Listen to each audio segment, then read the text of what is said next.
The morning sun barely peeked over the rooftops of Pinewood Grove when a thick manila envelope landed on my porch with a thud that sounded like a judge's gavel. I opened the door to find it sitting there, bold letters screaming lawsuit notice across the front.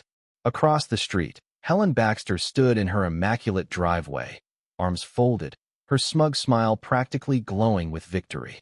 She pointed a manicured finger at my cherry-red Mustang, its chrome rims glinting like a beacon in our sleepy, suburban enclave. Helen thought she'd finally won her crusade against what she called the neighborhood's visual blight.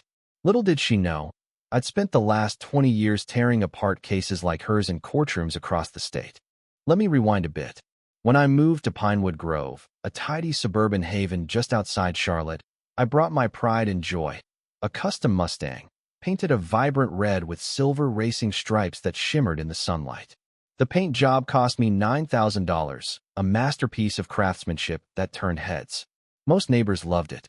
Old Mr. Jenkins from next door asked for the name of my detailer, wanting to spruce up his vintage Chevy. The kids down the block would stop by, snapping photos of the rims for their social media. But Helen, the self-proclaimed queen of Pinewood Grove's Homeowners Association, took one look at my car and decided it was her personal mission to erase it from existence. From day one, Helen made her feelings clear. My Mustang, she declared, was an eyesore that violated the neighborhood's aesthetic harmony. Her campaign started with notes slipped under my windshield wipers polite at first, suggesting I consider a more neutral color palette.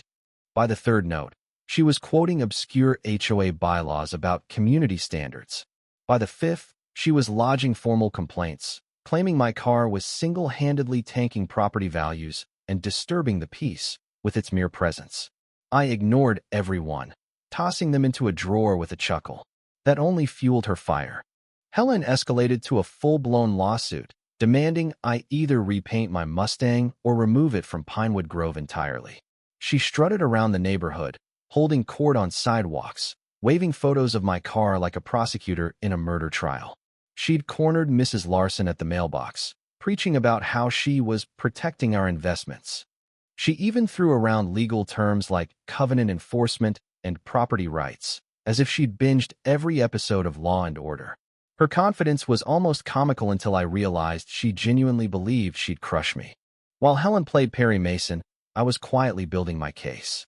As a property lawyer with 2 decades of experience, I knew her lawsuit was flimsier than a paper towel. I pored over Pinewood Grove's HOA bylaws, cross-referenced local ordinances, and crafted a defense that would make her look like an amateur. The showdown was set for a Thursday evening at the community center, and Helen arrived like a general ready for battle, clutching a leather briefcase that probably cost more than my monthly rent in law school. She prepared a PowerPoint presentation titled Preserving Pinewood's Charm, complete with glossy photos of my Mustang from every angle.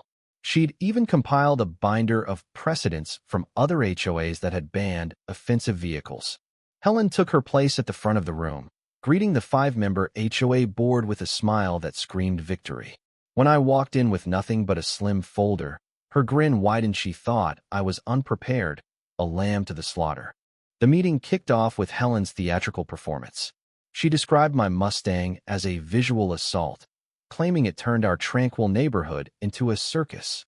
She pointed to her photos, ranting about how the bright colors were inappropriate for a family-friendly community and how concerned residents feared the message it sent to kids. The board listened politely, but I could see a few eyebrows twitching.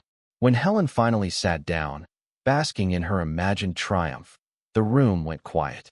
That's when I stood up. "Good evening," I said calmly. "I'm Robert Delaney, legal counsel for the defendant." Helen's face froze, her smug smile cracking like cheap glass.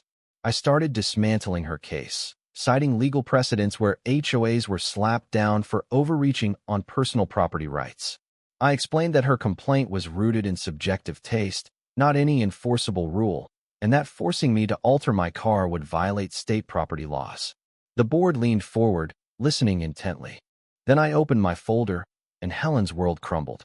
I'd spent weeks documenting every HOA violation in Pinewood Grove, with Helen's property at the top of the list.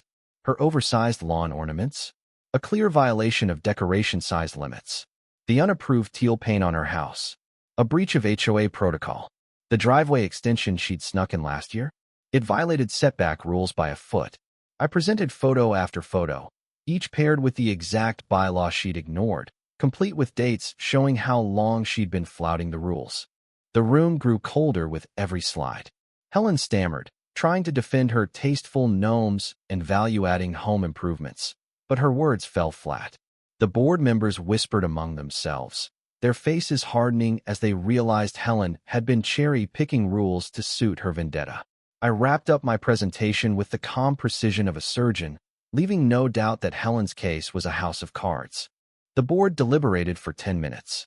When they returned, the chairman cleared his throat.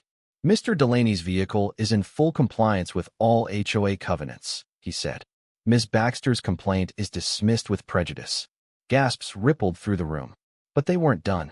Helen was issued violation notices for her own infractions, with 30 days to comply or face $250 daily fines per violation. Worse, her conduct was deemed an abuse of power. She was removed from the HOA board, stripped of her neighborhood watch role, and banned from organizing community events. A formal censure would be published in the next newsletter, ensuring every resident knew of her fall. Helen sat there, pale as her pristine blouse, as the gavel came down. She managed a weak protest. This isn't over, but it was. She'd been ordered to pay $2,000 in fines and $3,500 in my legal fees. As I left the community center, neighbors whispered, some shooting me thumbs-ups. Helen's reign of terror was over, and my Mustang gleamed brighter than ever in my driveway. The aftermath was swift. Helen's violations were the talk of Pinewood Grove, her humiliation cemented in the newsletter. She tried to rally support, but her allies scattered. My car became a symbol of standing up to petty tyranny, and I made a point to wave at Helen every time I drove by. She never met my eyes.